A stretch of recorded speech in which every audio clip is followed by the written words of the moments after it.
I should have had a drink. I mean, you hype right now. I should got me a little energy drink. Girl, I'm gonna make sure to bring the energy here because hey y'all, hey, it's another episode of Bonafide Her podcast featuring the one and only Kira Gordon.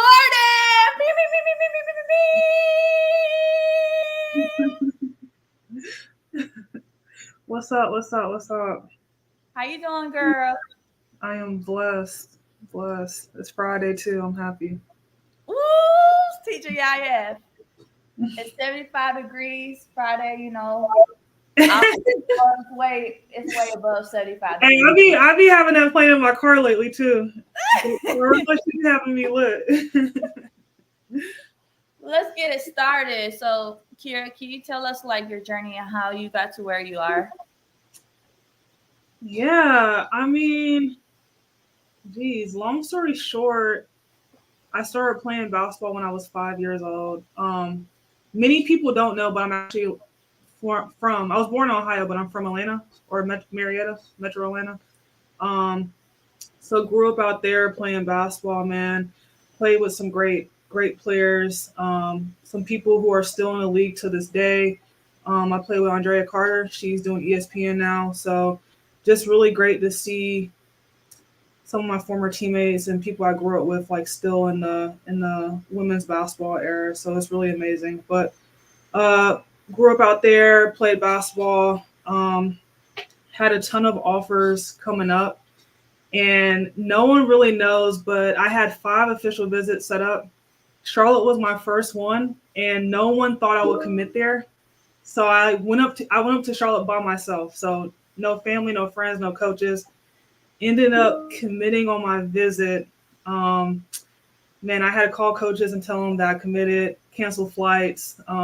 It was really crazy, but played basketball at Charlotte all 4 years, and brought my mom up here to Charlotte. So yeah, I'm out here now. I graduated back in 2016, UNC Charlotte. Had an opportunity a couple years ago to go back and be a graduate assistant coach there. So I left that at 2021, and yeah. So, what was the transition like from being like a student athlete to the graduate assistant? What was that transition like there doing that for UNC Charlotte? I mean, it was a blessing, honestly. I was fortunate enough to have so the same coaches who coached me outside of one of the coaches I got to work with. So it was cool to see it from both sides and both perspectives. Um, those 2 years were probably the best years of my life, better than college, honestly. So it was just cool to see the back end of things, how things are set up, how they execute with players, game day decisions, um, just the hustle and bustle of like recruiting, watching film. One of my roles there at Charlotte, I cut film. I watched film, cut film for defense and offensive clips for the opposing team. So it was cool. It was dope. It was dope for sure. And you mentioned like you're from the Georgia area, like you went to school with some of the best females athletes in women's sports. Like actually I didn't realize you knew my GA, who was my teammate, Amber. Shout out to Amber. So but what's it like to see, you as well as say some of the people that you played basketball with, like say Amber and Andrea Carter, doing so many great things within the women's basketball realm. Man, it just really opens your eyes and helps you understand like basketball opens so many doors for you. Just connections, just in general, like even for me, like obviously I'm not like playing at the highest level. I'm not coaching right now. I'm not doing anything like that, but it still has opened so many doors for me, even till today. Like even meeting you, like it's such a small world. Who would ever know we knew a connection like Amber? I knew her from Georgia, and you knew her from UNCW. Like that's just crazy. And here we are today on your podcast, which is amazing. So it just really puts things into perspective. The path and just what sports and basketball in general can bring to you. So it's awesome. Girl, you ever wonder, have those moments like, dang, it's amazing how like a one sport can like make a whole bunch of connections, and it goes like connects the dots to like, hey, you went to this school with this person, I know this person, or like y'all teammates and everything. Is like, dang, like It's a small world, yeah. And like when you have something that connects you, you realize like it's a big world, but like once you like realize what can connect you, like basketball, it becomes smaller and smaller. And honestly, like that brings up like a huge point. Like someone told me a couple, like maybe like a year ago, like that I was privileged to play like college basketball, play D1, score over 1,000 points, like whatever accolades you want to add to that. But like I didn't even think about it until like that person said it, and I had to take a step back. I'm like, bro, yeah, like certain percentage of people make it to college, let alone D1. Like, so it is eye opening, man. It makes you just appreciate it even more. So, so. First and foremost, you are definitely killing it in the pro-ams. Cause girl, I was like, every time I see you on the court, I'm like, dang, this girl is good. Like she slay on the court and off the court, period. And that's on period. But like, what's it like, for you to what's it like to play at the pro-am? And would you say the competition is very similar or different when playing in college? man, so this is I think my third or fourth year playing. I took a couple years off, so I played like 2 years ago with Data and them. I played on her team. We won it, and then I played with my Charlotte girls a couple years ago. And like I said, I took 2 years off.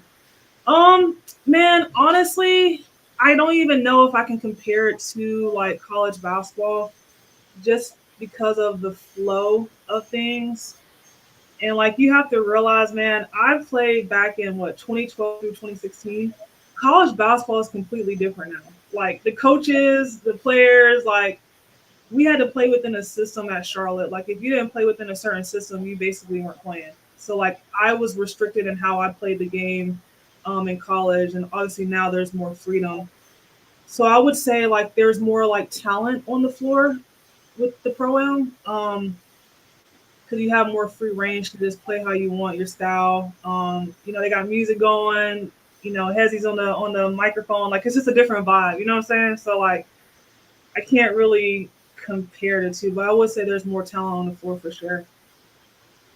Cause girl, that game winning shot that you hit just Yo, when I got the rebound, I was like, bro, what? Like no one was guarding me, so I was like, because I was about to like, I don't know what I was about to do. I was like, oh, let me just go up with it. Then like nobody's really guarding me. Like I don't know. So that was even my team though. I played on the fill-in. So hey, a win is a window. yeah. Oh, so speaking of women's sports, what's it like to see the rise of women's basketball just with viewership as well as like brand deals continue to increase over the years? I mean, all I can say is like I don't know if I would say a blessing or about time, but I mean it's just a really powerful thing. Women in sports right now, and like I don't want to say it's a movement because like people who are in it already knew like what it was, but like I guess to the broader audience, it's like a movement now, and I'm just like super happy that we have the viewership and just the space to be able to show our game and our talent and who we are as women, and it's just really it makes my heart warm. So It makes my heart warm sprays for me. I was like, yeah. oh, I just think about me and like when I have kids and stuff one day, like I'm just glad that like our community and our country and our world is showing other avenues for like women, and it's a blessing, man, for sure. Because I didn't have that growing up. So. do you hope to see more opportunities be presented itself within the women's sports avenue where some may not be able to play or coach, but like still be in the sport, in the realm of it through different paths? I mean, yeah, like I'm not into like in it as much now since I've left like the college aspect of like coaching and stuff. But like there are like volunteer opportunities. There's more money now, so more revenues coming in for women's sports. So obviously that's opening up more doors for positions. Um, Back when I was coaching, like obviously it was COVID, but like the pay was just terrible. Like you couldn't even survive off of like some of the salaries that they were offering. Um, but I'm just hoping that now, since it's bringing in more viewership, more money, more dollar revenue, there is a platform for people to be able to volunteer or have job opportunities, whether it's part time, whether it's interning, whether it's like stuff like that. So Sorry, my bad. I'm so sorry. Oh, I was like, sorry. I was like, dang it, this is the raw, real part of my podcast is me sneezing, and then I feel terrible no, that I interrupted a good answer. you're good. So, but you know, I definitely see your point though, for real. Like, I would say, for you know, and you mentioned COVID too. So speaking of which, when you were coaching during the COVID era, what was that like? Especially with everything was either shut down to where limited to no contact at all. Man, that was shoot, man. That it was like honestly, it kind of gives me chills just like thinking about that time in that time in life, bro. But it was really surreal, especially in college athletics. I mean, we were getting COVID tested twice a day. People were showing up positive, and then you test again, it's not positive. Our players had to play with like they weren't masks, but you remember the little things that you had like on your neck and you used to like pull it up your nose. Like, yeah, our players had to like play in that. That's uncomfortable. Just imagine that. And just the protocol with everything. Oh my gosh, it was just really really stressful, really really stressful. And then like when you're traveling and stuff in it, it's just the rules at different facilities. It was a lot to overcome, let alone the mental health aspect of it. Man, yeah, it's just crazy to think that that's going to be in kids' history books. So, but yeah, it was a moment for sure. I will never forget that. Never. Yeah, because and you brought that up to like 2020. The year 2020 brought in a lot of situations that kind of like outside of sports, but also sports. Like and you mentioned the mental health aspect. So and you're big on safe spaces. So how important is mental health to you, and how can like say a person be able to provide that safe space for that student athlete? Yeah, mental health is super important to me. It's something that I try to practice daily. I think it's as important as like physical health. Like we go to the gym, we work out, and we stay fit, and we play basketball. I think we should put equal amount of time, if not more, into our mental health. I'm thankful that some colleges and institutions who can fund it have psychiatrists and social sports psychology and things like that. Those resources available. So our girls were able to use that. But I do think it's like super important, and to the best of our abilities, man, we try to be there and show it for our players with the COVID incident. And obviously, like, I don't want to say a movement, but like Black Lives Matters and it's like that was super prominent in that time too. So just checking in on our players, seeing that their mental health is good and how we can help and assist. I think it's super important to do those check ins for student athletes. So. Oh yeah, because like a lot of people tend to. I feel like a lot of people need that reminder. Like first of all, student athletes are humans first. Athletes are human first. What Yep. they're doing is a job. Like they all that time they're putting and sacrificing and doing everything they can. And it's like if you only like them for your spectacle reasons, but you can't accept them as as a human, as their human form that they are, you can't be like a fan of them when it's entertainment for you, but like you think it's okay to just downplay them when they're in human form expressing their feelings. Yeah, I definitely agree, and I think it's super. I don't want to say hard, but I think it's a blessing if you look up and find the right staff who treats you like a person first and not just like an object. Because obviously the objective for coaches, you have to win games in order to have a job. So I get it. Like I get the business aspect of college athletics. But I think it's very key in what you said that these are humans first. um, so like let's address that part of it. So it's a blessing if you can find that, man, for sure with college.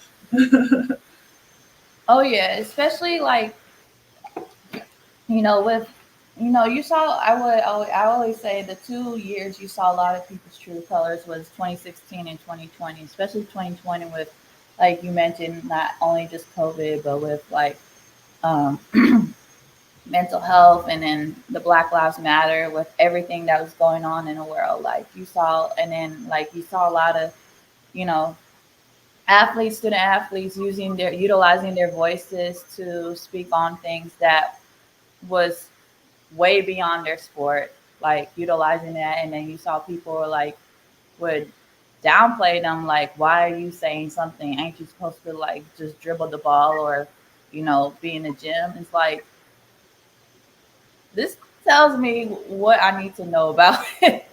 Man, and it's like, I mean, thank goodness I think times have changed because when I was growing up and playing college and then when I came back to actually coach, I had already saw a huge transition on how things operated within college athletics.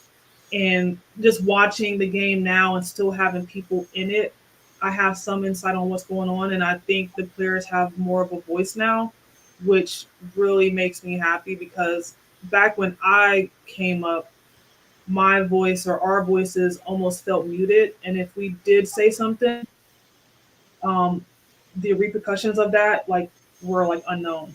Like it was just crazy. Like and obviously like I feel like it made us tougher and stuff now. Like I have a double standard on how that works and how that plays out. But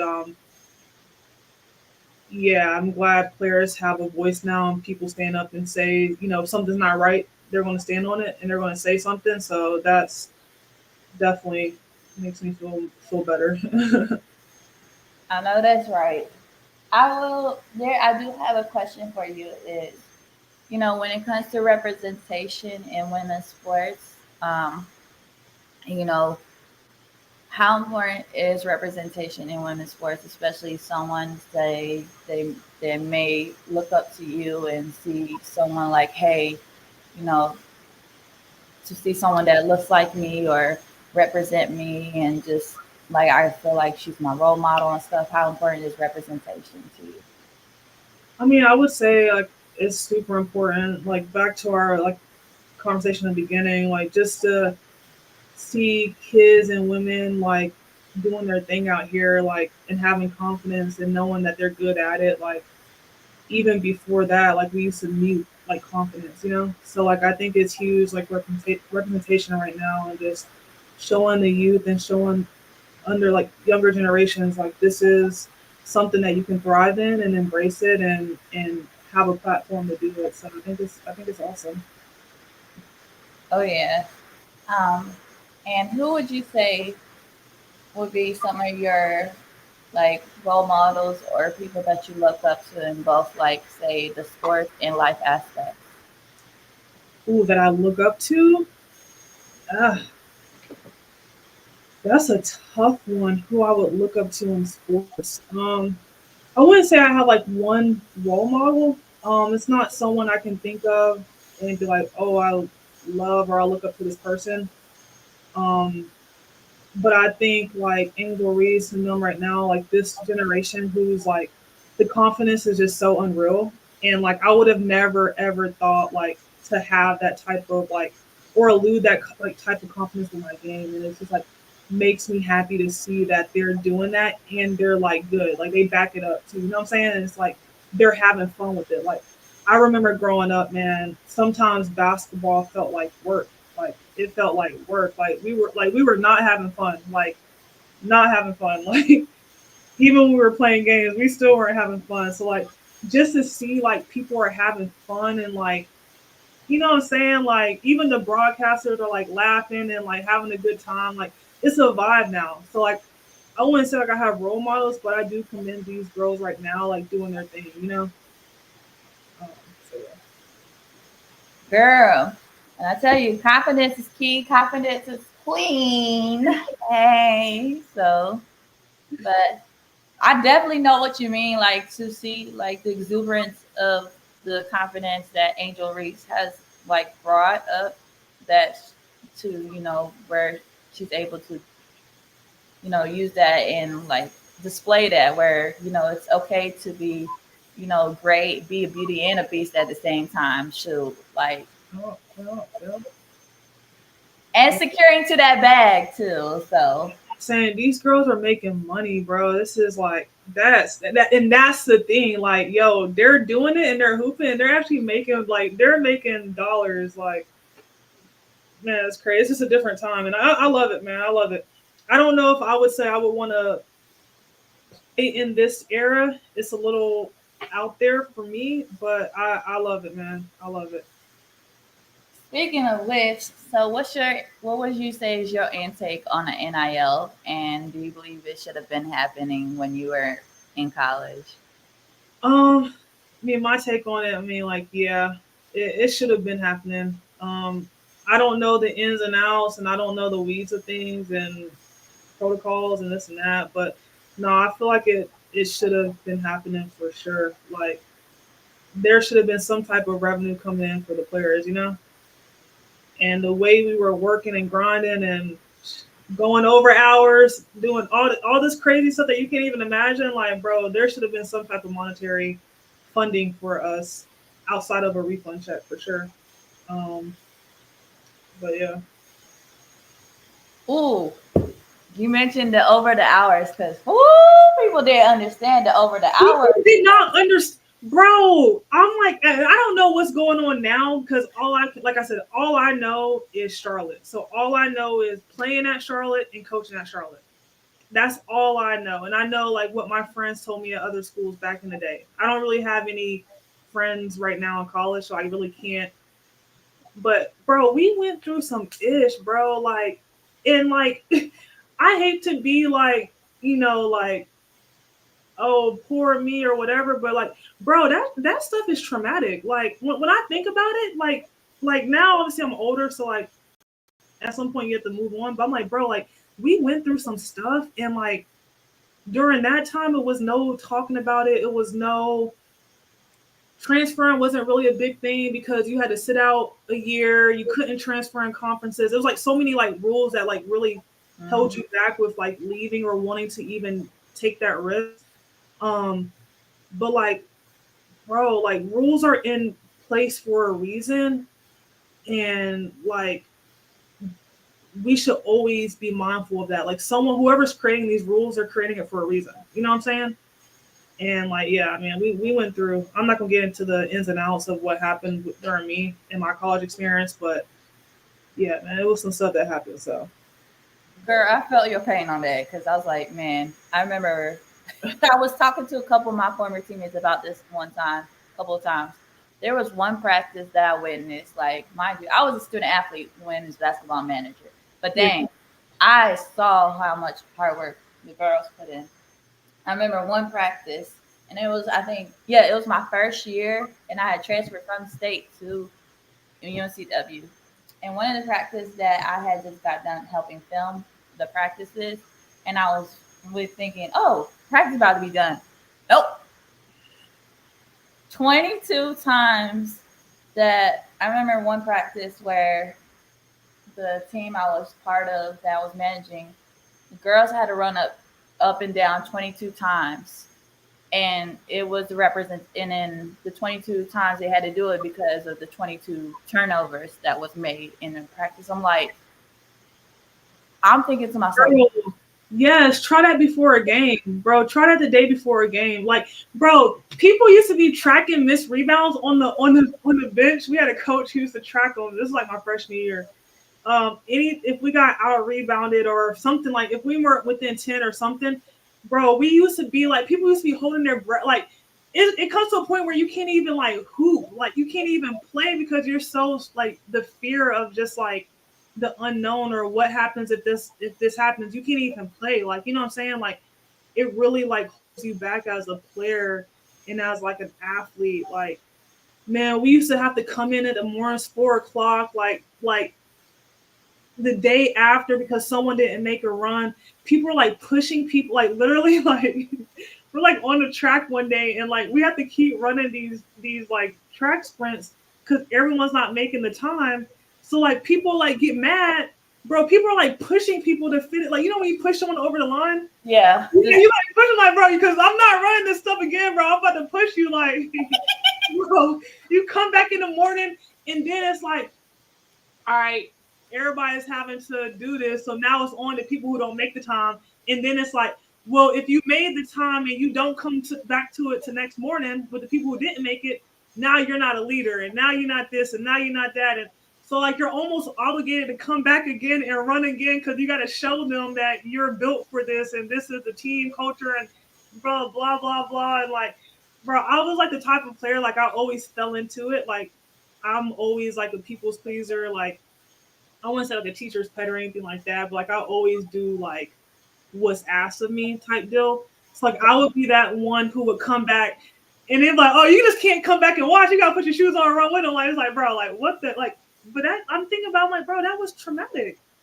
Like Like the pressure and the guilt and like the fear of like, oh, what if I don't show up or like even injuries, like man, like people would say they are injured and then it's just like, oh well no you're not. And it's just like, well, they're saying they are. I mean like but it's like I don't I guess as a coach, like at the time I didn't think of them like, well maybe as a coach they know when someone's telling the truth or not. But it's just like no, if someone's saying something like whether if they're lying or not, like they have to live with that. You know what I'm saying? Like you can't force someone to like run if they say they can't. Like I don't know, but I don't know, so I'm not a coach, so I don't know.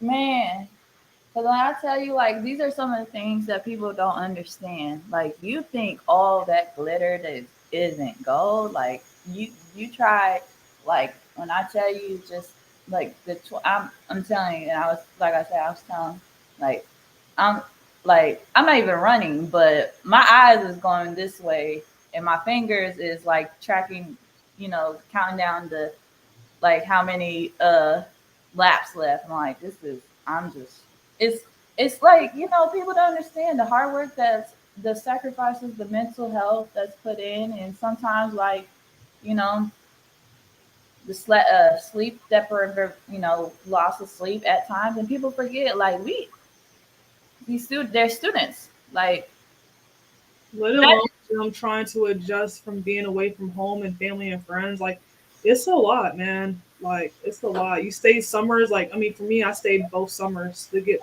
I got a double degree or whatever, so I stayed both summers so I could graduate on time. Like it's just a lot that goes into it for sure.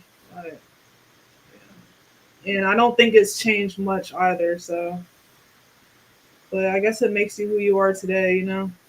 I ain't gonna lie. I love the summer sessions. I'm a geek, so I'm a nerd. So I love the summer sessions. I get to just just go ahead and do it on time. I took all my hard classes in the summer. I took like calc. I took like all my classes I wanted to get done fast. I just took them in the summer.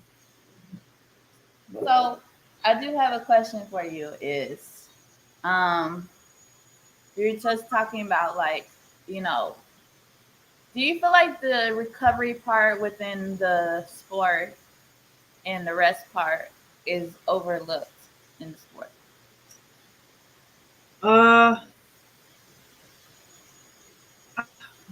I guess I'm so biased because, like I said, all I really know is Charlotte. But I think that it's not overlooked as much as it used to be.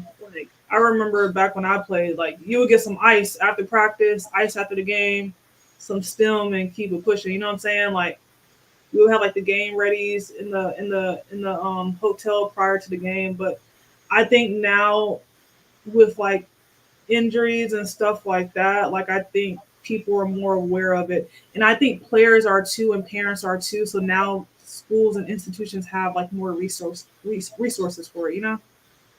um, like coming on campus and doing your visit, like one of the time frames or slots is meeting the personal trainer or the trainer and showing the resources and what they have and how she attends or he attends to the players prior to practice, after practice, during the summer. Like you have your team doctors and things like that where you meet and greet. So I think it's coming to be more important. You know. So, Yes, because there's at times there's gonna be times where like you know you you know the mental aspect, of course, is important. The physical aspect of the body is important, and also the mental. yeah, And sometimes when your body's telling you, I need to rest and stuff, it's saying, yo, I need to rest. Like, but you still want to be able to maintain great memory and stuff. So, like, whether it's film or whether it's you could be sitting down and have the ball is still dribbling with just dribbling and work on handles. yeah. Sometimes, I And mean, go I was ahead. gonna say too. Now they have like technology is way better than before as well. Like I know a lot of players now have like those straps around their chest that monitor their heart rate and things like that, so you can tell when someone's overworked and when they need to recover. So I think technology has gotten better as well. So things hopefully are changing, turning around a little bit. Speaking of which, like, girl, I saw you shirt. I saw the shirt that you were rocking. It was "Bring Back the Sting" and stuff, and it was the with Don Staley. Do Yeah. you hope that the Sting is brought back in Charlotte? I wasn't here for when it was at Charlotte, so I don't even know. But like, I would love for a WNBA team to come. Like, that's all I really watch when it comes to sports. I watch NBA every once in a while, but college basketball and WNBA are like my main, like, top two. So, but yeah, I think that would be a vibe. That would Who be are a, who are some of your favorites to watch so far? Like whether it's past or present that you've like watched over the years or even in today. um, Diamond the Shields, man. So I grew up playing like against her. So her doing her thing right now. She's at the Sky, I think. I think they have her come off the bench now, but her story, man, is just like crazy. So like I like watching her. Um, obviously like Angel Reese, Caitlin Clark right now. Copper, she's with Phoenix now. I like the way she hoops, man. I think she went to Rutgers, right? She's a Yes. bro. Them Rutgers girls, bro. They're like dogs, man. Like it's something else in them. Like I don't know what's her name was doing up there, but they got dogs. 'Cause even old girl, for New York, what's her name? You know, Uh, Copper played at Rutgers too. Jonquil John. No, not Jonquil. It's the other one. She's Oh, Ben Laney. yeah. She was like underrated for so long, but like she's like legit a dog too. So I like her game. Copper. Uh, uh, that's pretty much it, really, as far as like my tops. Obviously, like Maya at Atlanta, she's doing her thing right now too. I'm happy she got her opportunity there. Actually, the head coach, Coach T, Tanisha Wright, she Hmm. was at Charlotte when I was there, so I like watching them. I don't watch as many games since it's not broadcasted out here, but they're doing their thing out there, so this is a vibe, man. It's a vibe.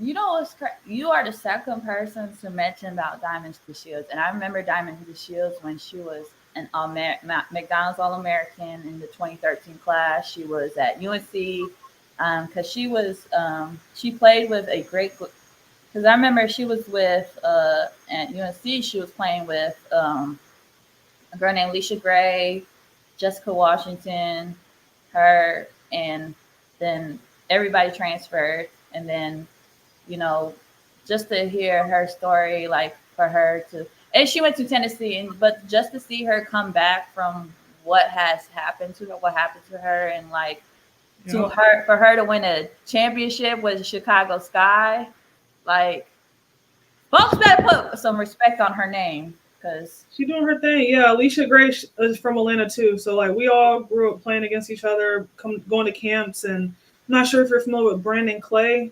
He had like camps out in Atlanta that we used to all go to. Um, but yeah, man, she's a hooper. She got hoopers. She got athletes in her family though. Her dad, I think, played in the MLB. Oh yeah, Um, the Shields. yeah, yeah, yeah. And then I think Diamond played overseas for a little bit too before she got drafted. But yeah, her story is just incredible, man. Her story is incredible, and I like her swag. I like the little glasses that she. I like it. I like her little swag, her little style. Alicia Gray been hooping too. She's been hooping. Did you see her win the two awards at the WNBA All Star? No, I missed that part of it. I only watched the game. I watched the actual WNBA game. Um, but So I saw the pictures and stuff on Instagram. so she won the 3-point contest and the skill contest, and which was the she became the first player in WNBA history to ever to win both events.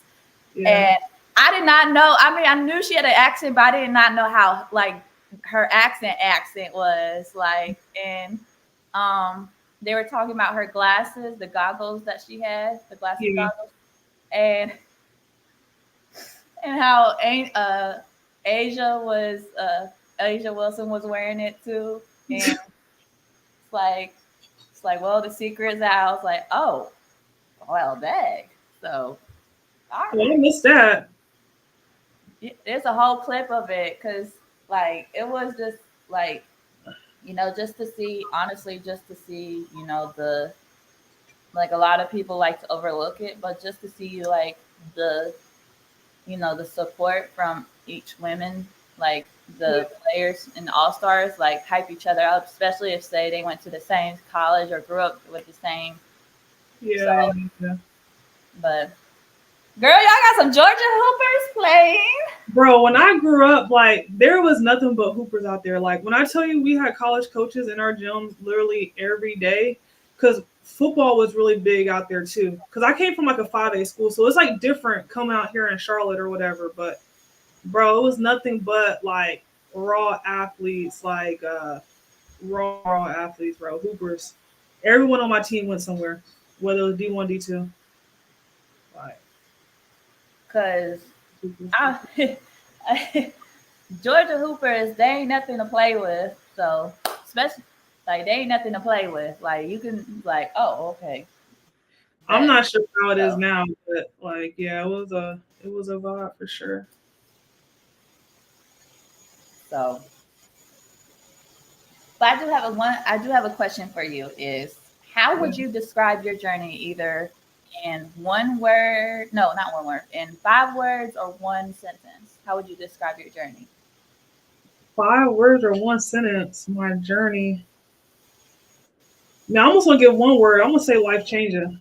Like my journey, especially through college and where I'm at today, was nothing but like when like they say God did DJ Khaled, like God did. Like I went through some crap through school and just growing up, man. So life changing for sure.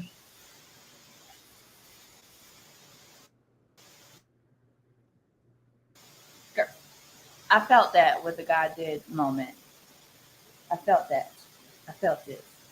So I, now, here's the thing. It's crazy. They do play that song at the games. I'm like, you sure Yep, did.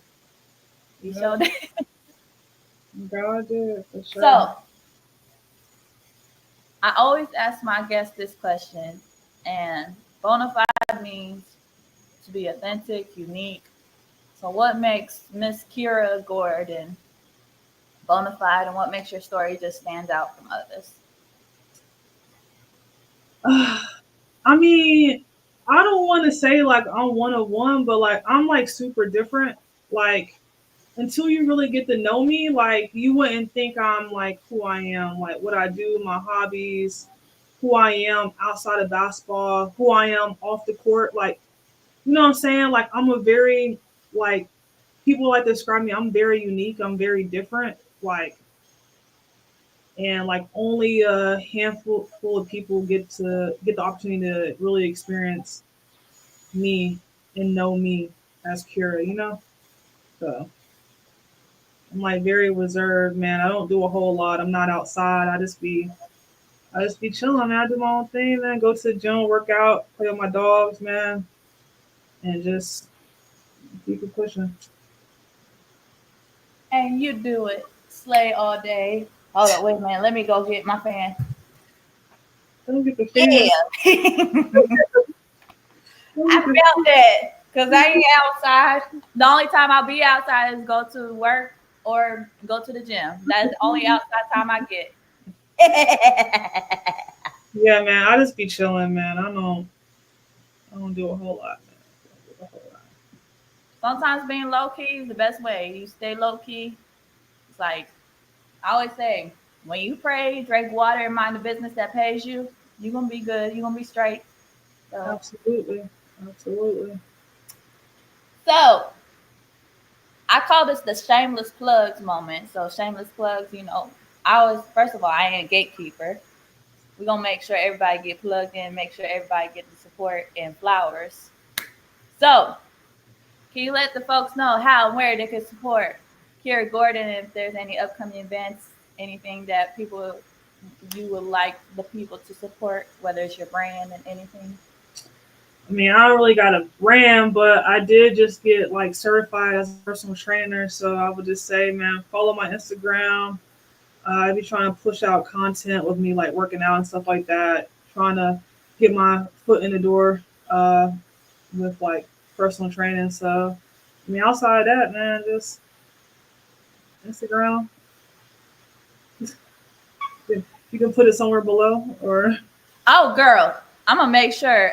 First of all, I made sure to put on the caption, the Instagram where people can follow you because okay, the Instagram handle. All right, but the support is always appreciated. The support is always needed and definitely appreciated. Support your favorite women in sports, y'all.